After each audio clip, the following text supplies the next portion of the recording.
Turma, sejam bem-vindos a mais uma exposição do curso de Álgebra Linear. Nesse vídeo nós vamos fazer alguns exemplos. Primeiro exemplo, que é um bem conhecido nosso, nós sabemos que todas as funções dos reais nos reais que são lineares, ou seja, pego o número x, associo a x, ou como alguns são acostumados, f de x igual a vezes x. Essa aqui é exatamente a definição de função linear.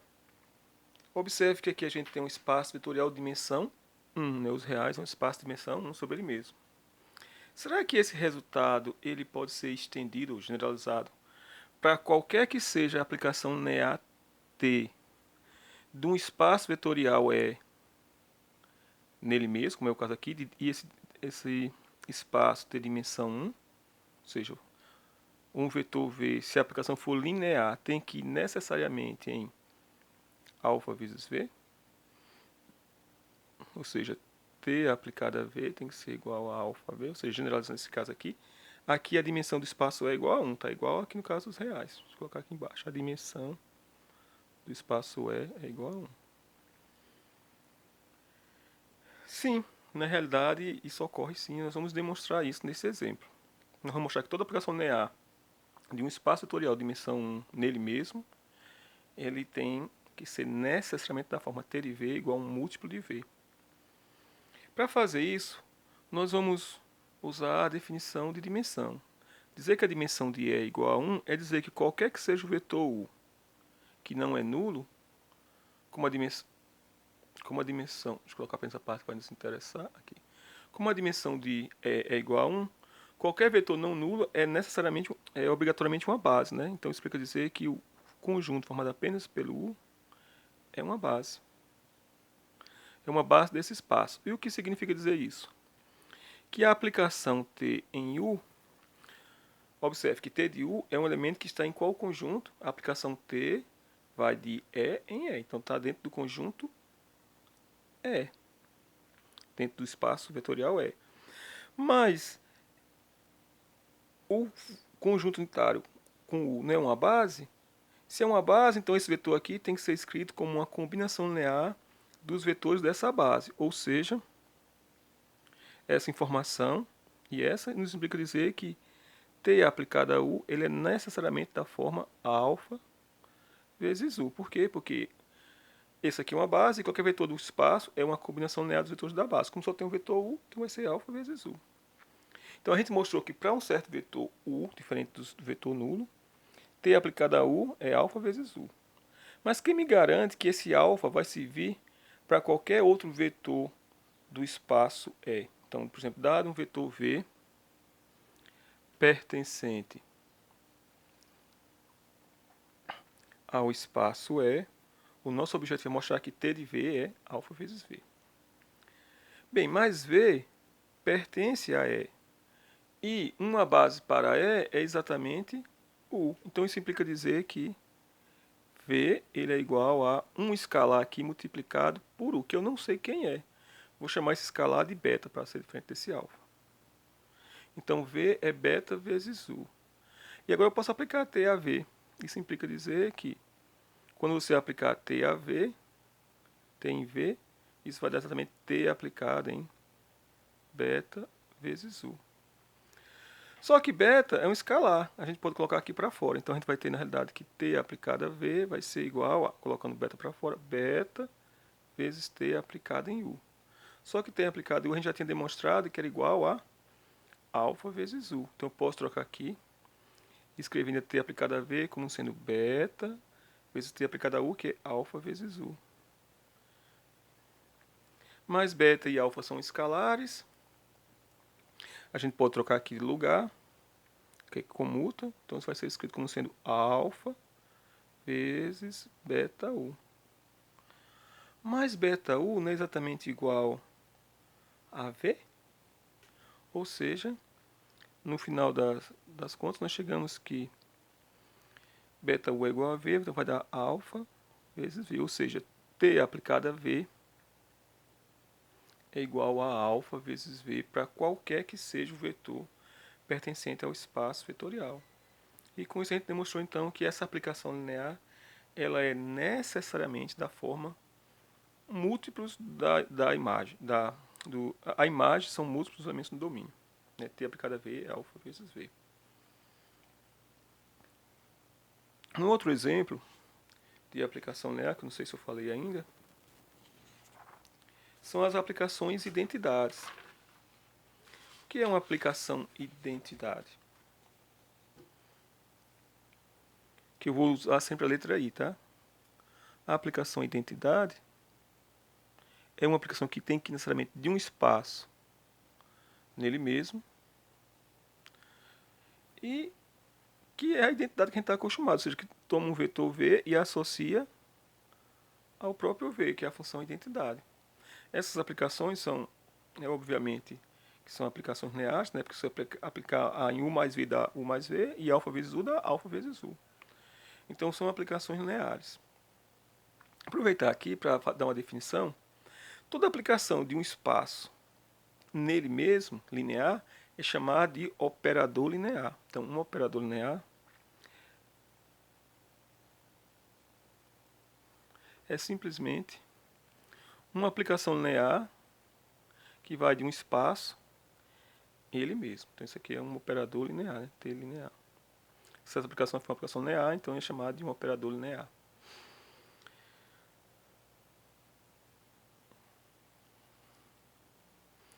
Um outro exemplo de aplicação linear é a aplicação que eu vou chamar de zero ou nula. É aquela aplicação que vai de um espaço vetorial V em um espaço vetorial qualquer aqui, U, que associa o vetor V exatamente o vetor nulo de U. E também essa aplicação aqui é uma aplicação linear, né? Porque se você tomar, como todo mundo vai no nulo, então, por exemplo, o vetor U vai em quem? Se V vai no nulo, a aplicação leva todo mundo no nulo, então o vetor U também vai no nulo. E U mais V? Ora, U mais V também vai no nulo, porque todo mundo vai no nulo. Então, claro que T de a aplicação nula em U mais V, que dá zero, é a mesma aplicação nula em U, que dá zero, mais a aplicação em V, que dá zero. E isso, multiplicar por escalar aqui também, mesma coisa. Então, também é um exemplo de uma aplicação linear, que é chamada de aplicação linear nula. Agora vamos ver um exemplo um pouco mais sofisticado, que é o seguinte. Nós vamos agora somar aplicações lineares. Então vamos supor que eu tenho aqui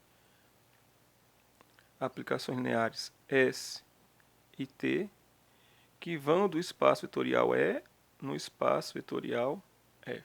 Todas duas.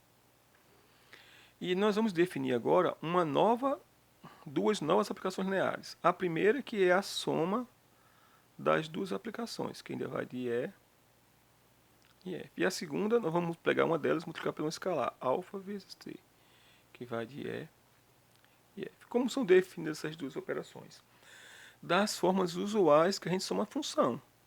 O que é a aplicação? Como é a aplicação S mais T, né, a soma das duas, no vetor V? É S em V mais T em V. Como é a multiplicação do escalar alfa vezes a aplicação T no vetor V? Exatamente alfa vezes T aplicado a V. Então, o que acontece é que essas duas novas aplicações, elas também são aplicações lineares.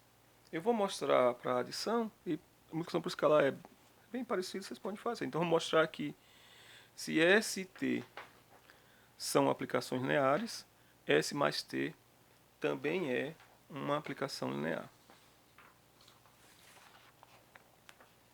Então, para isso, para mostrar que é linear, a gente tem que mostrar aqui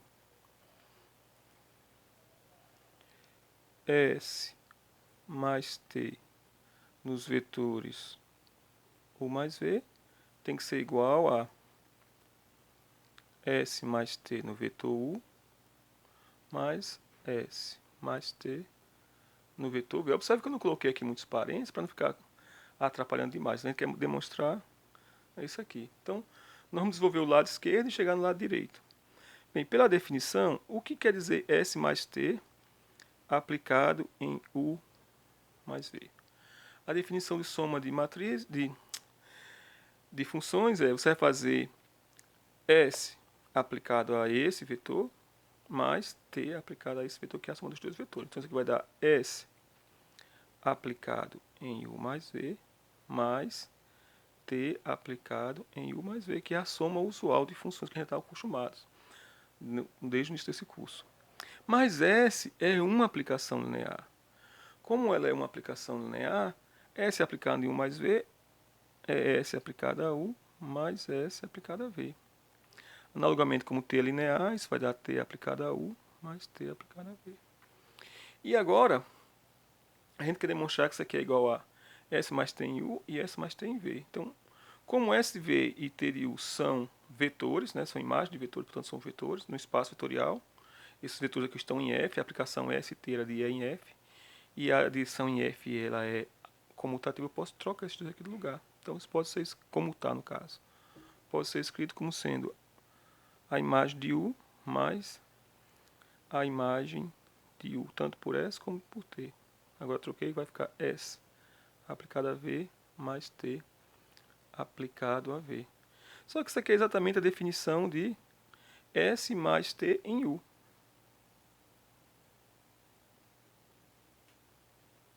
E essa segunda parcela, você tem S de V mais T de V, ou seja, é S mais T aplicado a V. Então, a primeira condição para ser transformação linear foi satisfeita, né? Ela preserva a adição aqui dos dois vetores, ou seja, essa função aplicada na soma foi a soma das imagens dos dois vetores aqui. Para demonstrar que é transformação linear, nós temos que demonstrar que se a gente fizer encontrar a imagem por S mais T de alfa vezes o vetor U, isso tem que ser a mesma coisa de encontrar primeiro a imagem do vetor U por S mais T e depois multiplicar por alfa. Essa é a outra condição que nós temos que fazer para verificar que é uma transformação linear, ou seja, se a gente fizer S mais T em alfa U, isso tem que ser a mesma coisa que alfa aplicada à imagem de U por S mais T. Como antes, vou desenvolver o primeiro membro e chegar no segundo membro. Qual é a definição de S mais T aplicado a alfa vezes U? Bem, a definição de soma de duas funções, você aplica a função, cada uma das duas passadas aqui no elemento alfa U e depois soma esses dois. Então vai dar S aplicado a alfa U mais T aplicada a alfa U. Essa é a definição da soma das duas funções. Mas como tanto S como T são funções lineares, são aplicações lineares, eu posso colocar o alfa aqui para fora em cada uma delas. Então vai dar alfa vezes SU mais alfa vezes TU. A gente pode agora colocar o alfa em evidência. Então dá alfa que multiplica SU mais TU.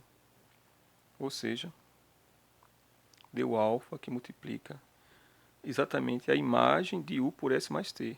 S mais T aplicado ao vetor U.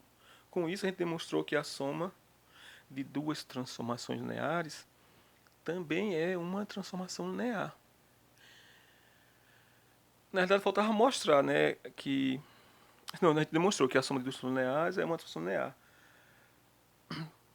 Vai ficar como exercício vocês mostrarem que a aplicação linear definida como multiplicar uma transformação linear. Multiplicar uma transformação linear por um escalar definida da forma usual que a gente está acostumado, ou seja, alfa t aplicado ao vetor U é alfa aplicada a t de U.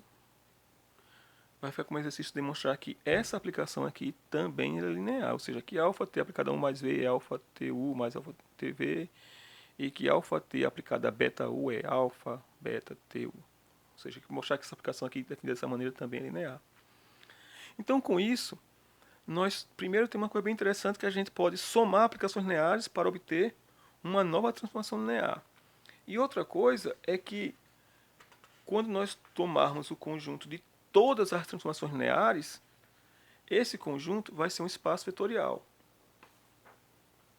Então, a gente demonstrou aqui que somar transformações lineares ainda é uma transformação linear. Ficou como se vocês fazer que multiplicar uma transformação linear por um escalar ainda é uma transformação linear. Então, quando a gente considerar o conjunto de todas as transformações lineares, que eu vou chamar por L, L de linear, L, um L assim, manuscrito bonito, de E em F, isso aqui é o conjunto de todas as aplicações lineares de E em F, definido como sendo o conjunto de todas as aplicações de T de E em F que são lineares. Vou colocar só lineares, tá? Quer dizer, são aplicações lineares.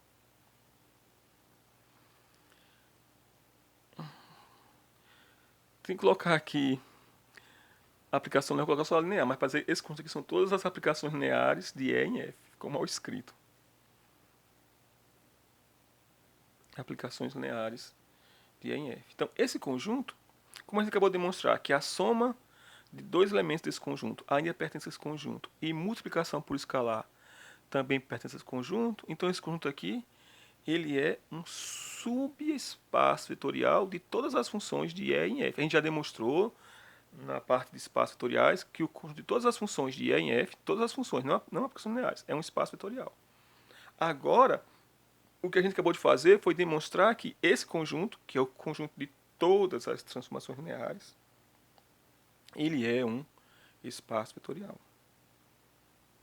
Na verdade, é um subespaço de todas as funções de E em F. Por ser subespaço, também é um espaço vetorial.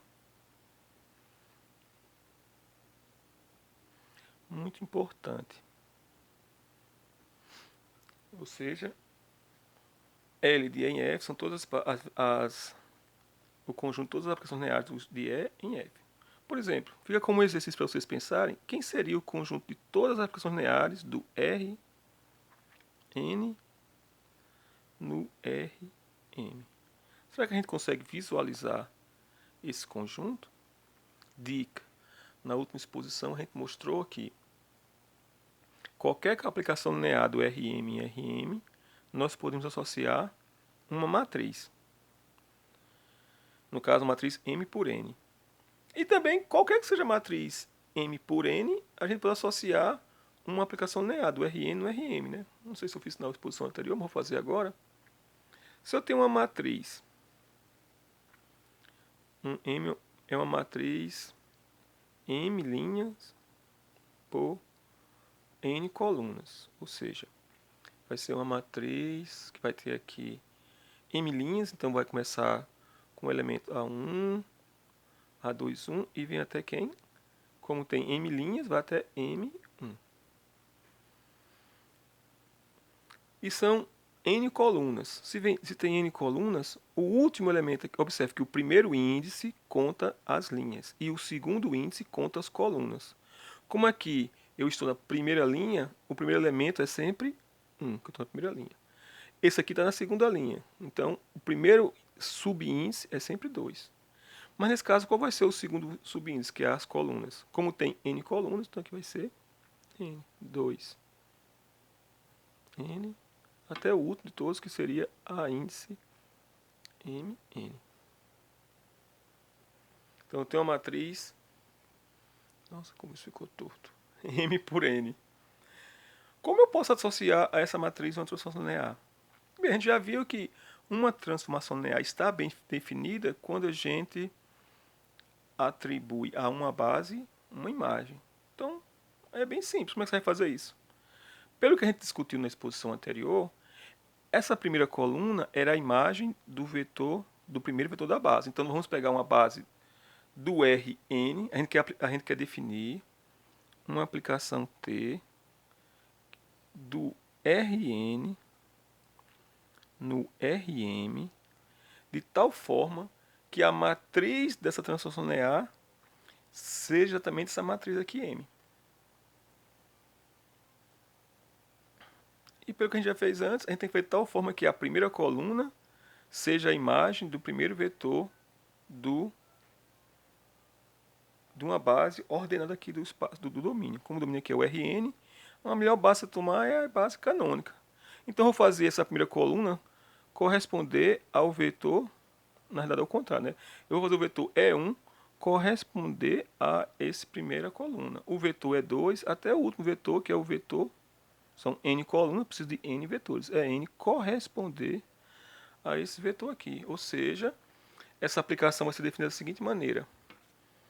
O vetor E1 vai necessariamente na primeira coluna, a índice 1, 1, a índice 1, 2, 1,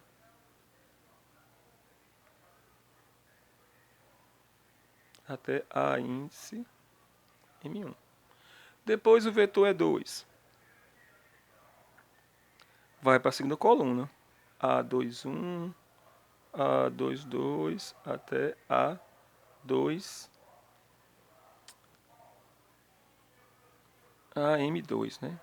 AM, a, é ainda na segunda coluna. É AM2. É o segundo índice contra a coluna. Então aqui na realidade, aqui não é A2, 1, aqui é A1, 2. O carro do ovo passando, espero que vocês não tenham escutado.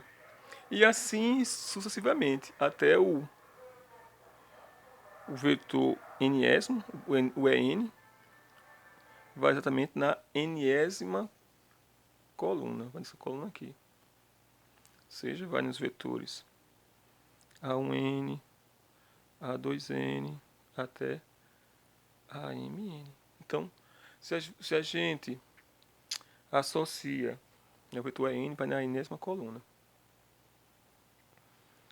Então, para essa aplicação linear definida dessa maneira, a matriz dessa transformação linear é exatamente a matriz M dada aqui no começo do problema. Ou seja, para cada transformação linear nós temos uma matriz, e para cada matriz, no caso aqui M por N, nós temos uma aplicação linear.